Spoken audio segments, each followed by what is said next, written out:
So first of all, I think I showed you guys this shirt the other day. I'm wearing it because it was a little chilly this morning. I think I showed this to you the other day and I couldn't remember where the hole was. I knew there was one in it. I thought it was in the armpits, but it's not. But it's here. It's in the elbow. I forgot where it was. And of course it's the left sleeve. And I shouldn't say just where the hole is. I should say where Fuckwick put the hole. And this is another WUNC shirt because when I used to have a car that I could use and I was out and about and I had money and like a life and stuff, I used to always listen to NPR in the car. It was like the main thing I listened to in the car. And so I donated $5 to them every month for a while. And as a sustainer, you're sometimes eligible for like free paraphernalia. So I got one of these. Anyway, and he's destroyed it. So it's kind of like, not totally warm because there's like a draft coming through the elbow of the left sleeve. Another thing, just since this is like a video diary deal, he's still doing like heart palpitations, various pains at various times. The genital rape is an anal thing is just, still on an ongoing basis. Now it's not the pressure, it's more like the itch stinging and the itch reaping and just itchiness and uncomfortable, where it feels like an infection because he is basically an infection. He's like an infection in human form. I've said that before. But the big thing that I wanted to talk, I was going to tweet about this, but then I decided that it might be better to just talk about it in my next video. Um, so recently I heard, I don't want to specify the source, because it was one of the surveys and like all of the surveys have like NDAs attached to them. So you're not really allowed to talk about them, but just in a general sense, someone who's in like the 25-ish maybe age group, referenced morning routine videos on, I guess on YouTube, probably TikTok, probably Instagram. I don't do really, I have an Instagram account, but I really don't use it at all. I don't go there at all. Unless, I get a link from somebody else for whatever reason. And I just go look. Um, and sometimes some of the reality TV shows that I watch, like I want to see updates on, people in those shows. So I'll go check their Instagram because it's like the easiest way. Um, but TikTok, I don't do at all. I don't even think I ever signed up for an account. Um, and I've never watched these morning routine videos. Like I've sometimes they'll show up on my feed, and I'm like, like a short or whatever. And I'm like, what is that? And I'll see it kind of automatically playing and completely reject it summarily because it's not something that I'm at all interested in, and I'm not the demographic. I mean, I'm, 48-year-old woman, with an adult child. So those videos are really not for me. They're for like my daughter's age group, my niece's age group, and a lot of you kids out there. So out of curiosity, because I heard heard somebody talking about them, I was like, you know what? Let me just go look it up on YouTube. Let me just like see, because YouTube is kind of my main video place. Um, so I did. I looked one up late the other night. And this is part of like, I'm not going to share the video because I don't want to target anybody. I'm not going to say the person's name. I don't even remember her name, but it was like 20 minutes long. I didn't watch the whole thing because I couldn't I couldn't stomach it, to be honest. But I watched like the first maybe 4 to 5 minutes or something like that. So it begins with this young woman, I guess we'll say. She was in bed and the camera was like across the room. So to start with, I thought maybe she was like a 27-ish year old, because because it was sort of framed like, she was a single woman, making it on her own in New York City or whatever. I don't know for a fact that it was New York City, but it looked like it was New York. It looked like a rich apartment in New York. Um, Anyway, so it starts with her waking up in bed, ostensibly. Of course, like I'm sure, had to wake up and set up her phone on her selfie stick across the room and then get back into bed and pretend like she was just waking up. Um, so it starts with her pretending to just be waking up at, I don't know, it was like 6:45, I think, in the morning, which we're supposed to be impressed by, I assume. Even though like most working people get up earlier than that most days of the week. So it's not that impressive. But anyway, she seemed to think everybody would be very impressed by that. And she does say immediately, I'm usually you well this is and okay, this is the thing that's funny about it is the kind of lack of self-awareness because of the being so young.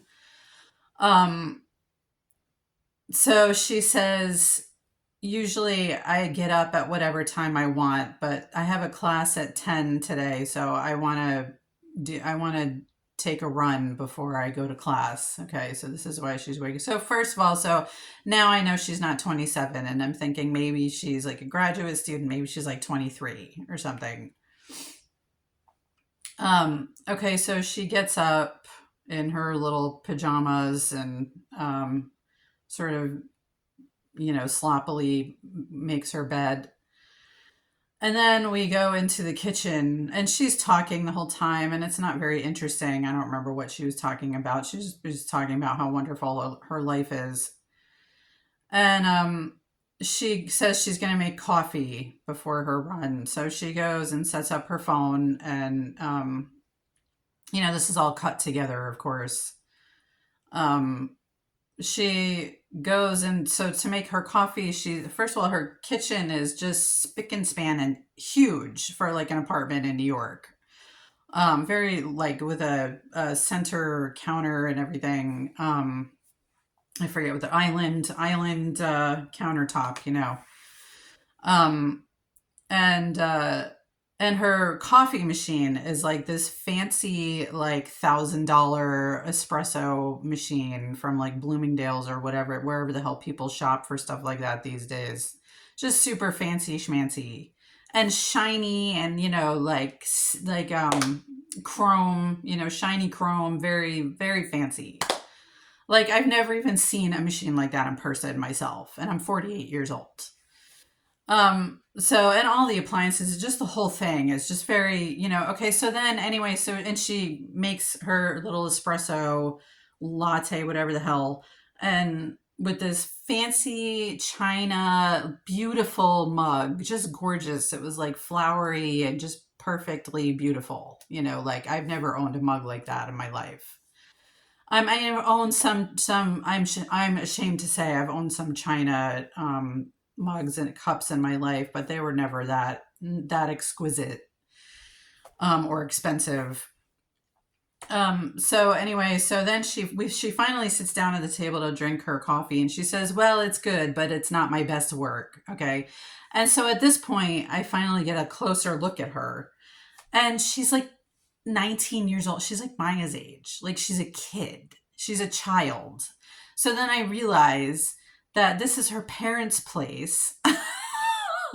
Her working parents who probably both are at work since, who God knows what time they had to leave in the morning to pay for this beautiful, huge apartment in New York, probably like Central Park West or whatever the fuck, or, the Upper East Side or whatever.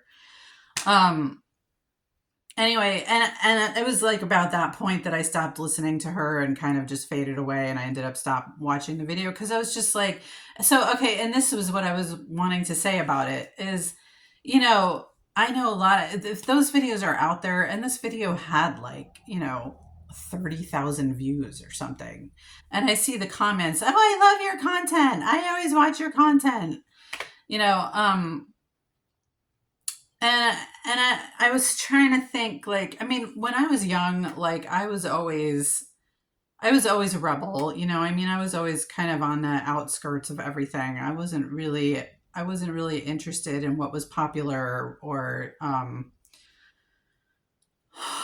at least not in the mainstream anyway.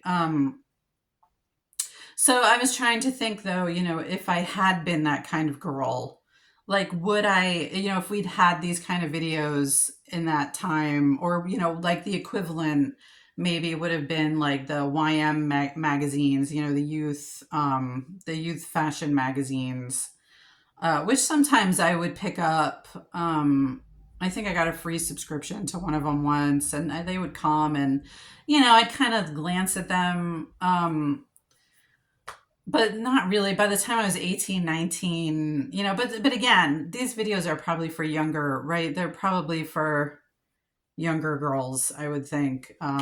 Maybe 14, 15, 16, which was around the time that I would have been sometimes picking up those magazines. You know, and they sort of had an influence, I suppose, but the magazines like weren't as imposing as these videos. You know, we didn't have really, I can't think of any equivalent to social media like when I was in the 90s, when I was a teenager. Um, I can't really think, just TV would have really been the closest thing. And even again, and yes, that was fairly an imposition, but you know, you guys are ensconced in social media and the internet. Like you are there all the time. Like it fully encompasses your entire world. Um, you know, so I guess it's just sort of a vague concern to me that like the same stuff that always affected young women, like image and, you know, this fake bullshit, you know, perfect body, perfect face, you know, and even no matter how much you try to follow these regimens, you know, like I've seen these makeup videos where like famous actresses that are completely gorgeous and have, you know, Botox and probably cosmetic procedures all the time do their makeup routine. You know, they look perfect before they put their makeup on and they look even more perfect after they put their makeup on, and they do their whole, you know, skin regimen with the anti-aging and lotions and blah blah blah whatever. You know, even like if you do all that stuff, you know, you're still not going to look like them because it's not real. You know, it's like not and that's where I was going with this is like, I know that you guys know that on a level that you know that it's not real, but it doesn't matter because, you know, and I have experience with this even when you're exposed to it constantly and it's being jammed down your throat all the time. It doesn't matter if you cognitively know that, if you know it becomes an influence anyway, and you can't help it, you just kind of become brainwashed by it. And it tricks you into thinking that you're not good enough and you're not, you know, attractive enough, you're not busy enough, you're not productive enough, you're not, you know, whatever enough, you're not doing enough, you're not rich enough, you know. And so I just thought that that one video that I saw was kind of a perfect example. You know, she was a baby who has no experience with life really at all to speak of, you know. She's probably never had any kind of job. She has no idea what it's like to pay bills, to work for your money, how much it actually costs to maintain especially that lifestyle that she was so like cozily living in, and pretending that it was her own place, which I just thought that was so ridiculous and funny, but appropriate for the age group. I mean, that's the kind of stuff that you do when you're that age, but it was like so obviously not hers. Um, you know, because the only way you could have that at that age is either if it's your parents or if you're like a famous actress or something like that, and she wasn't. Um, anyway, so I guess I just kind of just a PSA, like, you know, I really wish that you guys would just completely withdraw from that kind of stuff. Just boycott it. Just don't allow yourselves to be damaged by it. You know what I mean? Because it is damaging. I've seen the damage that that stuff does already to the young people out there, like who are just already getting Botox when they're like 23 years old. You don't need Botox. To take my word for it. Dude, if I could even go back to like when my skin when I was 30, I would be thrilled. You know what I mean? Without Botox, I mean. Like it really doesn't start to become an issue until you're like in your at least mid 30s, you know, and even just then, like in my mid 30s, I just had like nice little laugh lines here that I thought like kind of were attractive. I didn't mind those so much. You know, now I'm getting like the turkey neck and, you know, my forehead is just totally creased, you know, even when I'm relaxed. I mean, you know, anyway, my point is like, you don't need it, you guys. You guys are so fresh faced and gorgeous just with the way you are. You don't need all that shit. Like, please stop. Please. Please. So I guess that's basically what I wanted to say about the video. I probably had other points that I'm not thinking of right now, but um it just concerned me so much for you guys. It's so emotionally abusive, and you know it becomes like this cyclical thing where you're in it and you're also being victimized by it, and you know like the influencer culture, like it's just so unhealthy and it's so bad for culture and it's bad for you guys individually, and I wish you'd stop. So that's it. Okay, bye bye, love you.